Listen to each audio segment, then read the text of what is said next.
admittedly on a suo motu basis, as regards lands which have been undervalued or based on the media reports to verify if something has gone wrong.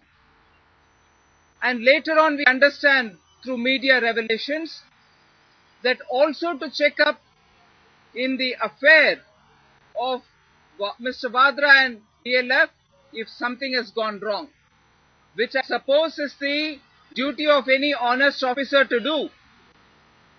And about whom the Prime Minister himself, about whom in the sense about honest officers, the Prime Minister himself had said that he would go to the extent of trying to bring in amendments to the Prevention of Corruption Act to protect honest officials from being oppressed. But here is a classic case which is being played out in front of us of an officer who is trying to see if land in 4 districts of Haryana have been undervalued, if there's been some kind of a hanky-panky, which actually is the duty of the official. And even the dates as they're coming out from the media sources is that this inquiry had even commenced on the 8th of October.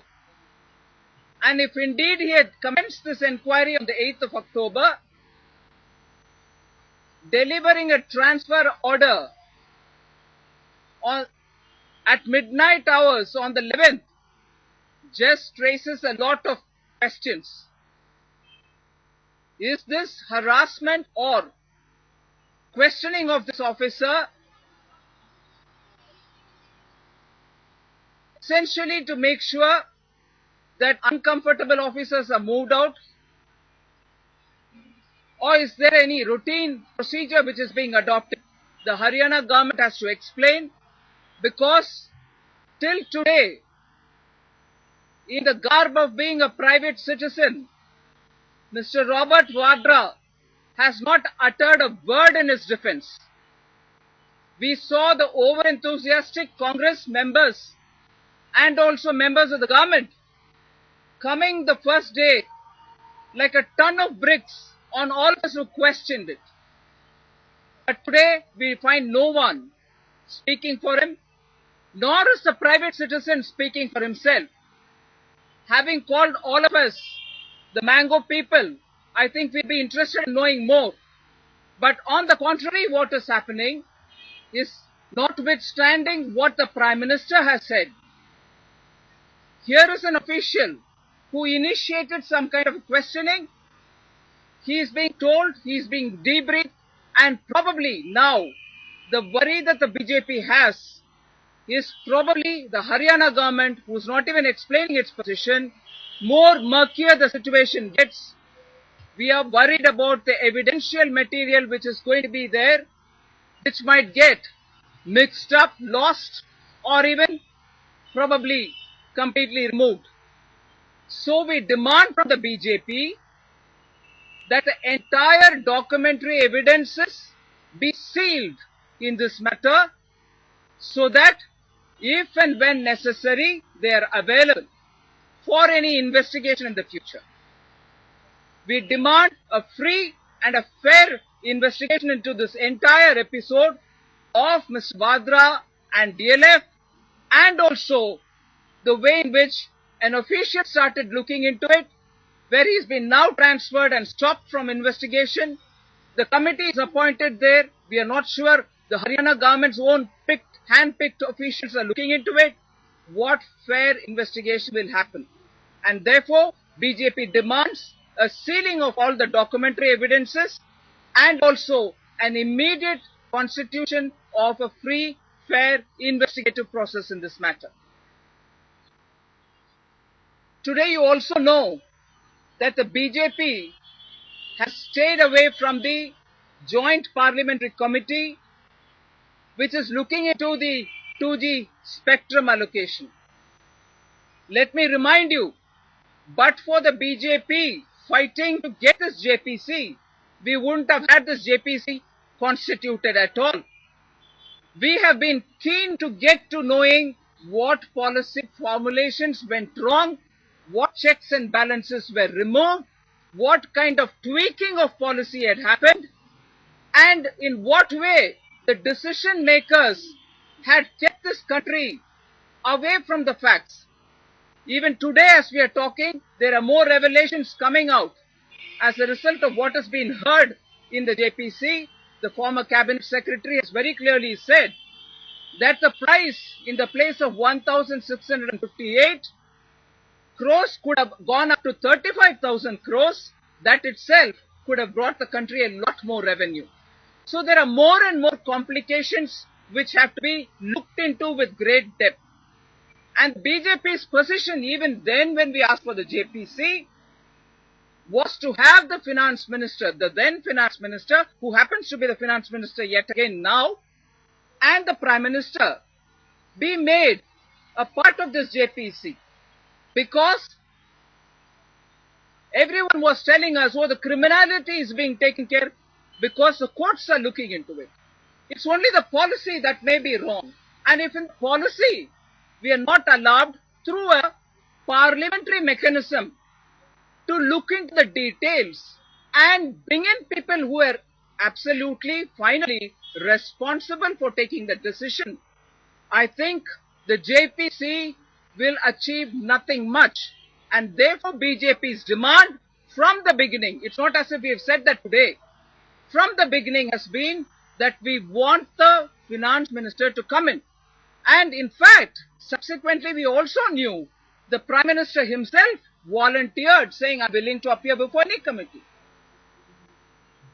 And now to say under one technicality or the other, and also to run the JPC, unlike a parliamentary tradition, in a sort of a dictatorial way, I think the JPC is not going to be able to deliver a complete fair, report. I appeal to the Congress party to not sabotage every inquiry into the scandals which this government is becoming famous or infamous for. And therefore today the BJP's position as regards the JPC remains the same. We want to call the finance minister and the prime minister, because otherwise the three main people who have been involved in this matter will not be inquired into. Mr. Raja is in the court appearing in the case concerned with 2G. Now if finance minister and the prime minister are not going to be called, and earlier you knew in the PAC itself, calling an official from the prime minister's office created quite a lot of hangama. We do not want that situation. For the sake of the people of this country, I think it's important to have the finance minister and the prime minister appear. And therefore today, because that option has not still been given, on the contrary, we're being told not to ask any more questions. The BJP has stayed away from the JPC.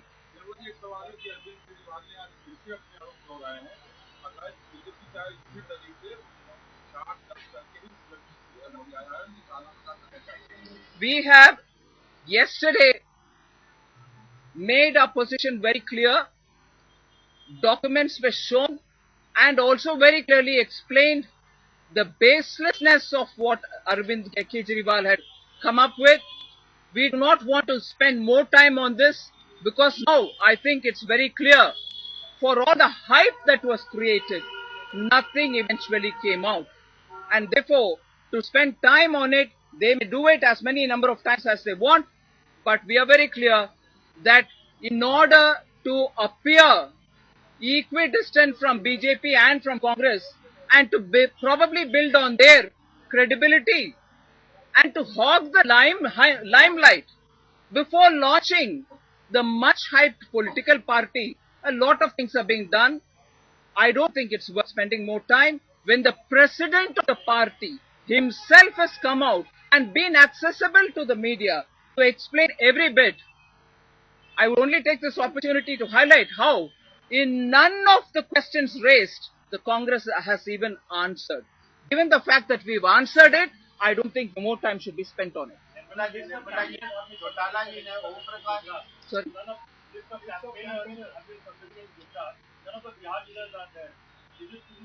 I don't think that's right.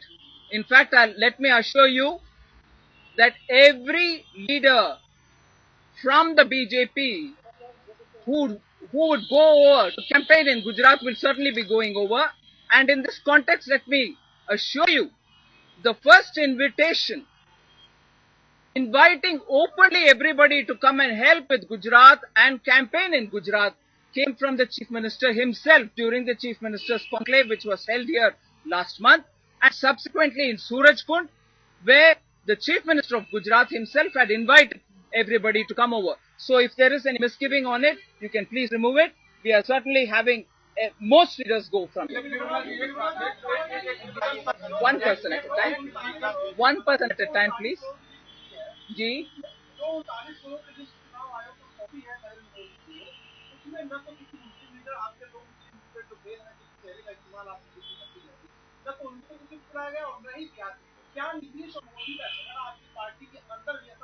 I don't want you to categorize our leaders as this and that. All our leaders are equally respectable. Now, as regards the list that you're referring to, that probably refers to some leaders who are going to use the helicopter, some others who may not use the helicopter. So there could be some classification of some kind. We will find out more about it. But I've explained to you that every leader who will go there will definitely be going there. Thank you. कल ओम प्रकाश चौटाला ने आरोप लगाया राहुल गांधी पर कि उन्होंने stamp duty जमीन खरीदी थी हरियाणा में और स्टैंप ड्यूटी बचाने के लिए उसकी सक्सेस रेट है उसको कम करवाया। ऐसा लग रहा है कांग्रेस वाकई जमीन से जुड़ी हुई है। पहले वाड्रा पे जमीन खरीदी, जमीन से जुड़ी हुई नहीं है कांग्रेस, मगर जमीन घोटाले से जुड़ी हुई है।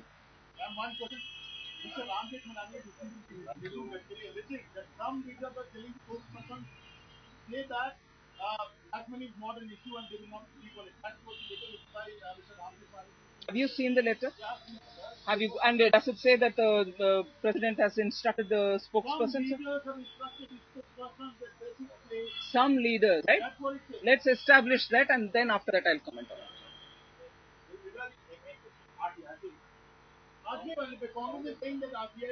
1 minute. 1 minute. इस पर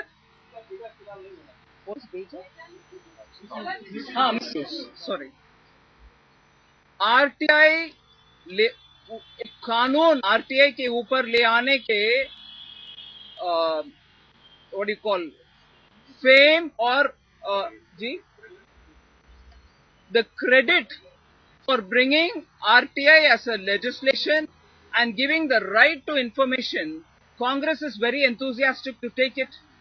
But you also know that repeatedly they are the ones who are trying to undermine it.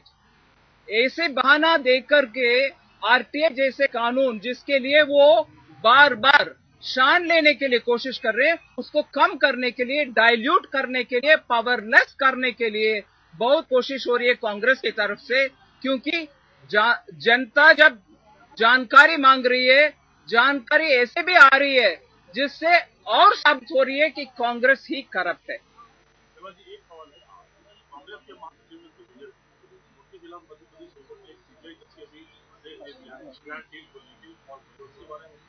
उसके बारे में एक्चुअली आप दिग्विजय सिंह से पूछना चाहिए, जनरल सेक्रेटरी महामंत्री कांग्रेस से। जांच उनके ऊपर शुरू हो रही है। अभी दूसरे के ऊपर बहुत सारे सुझाव, एडवाइस देने वाले जनरल सेक्रेटरी, इसके ऊपर भी थोड़ा सोच लें।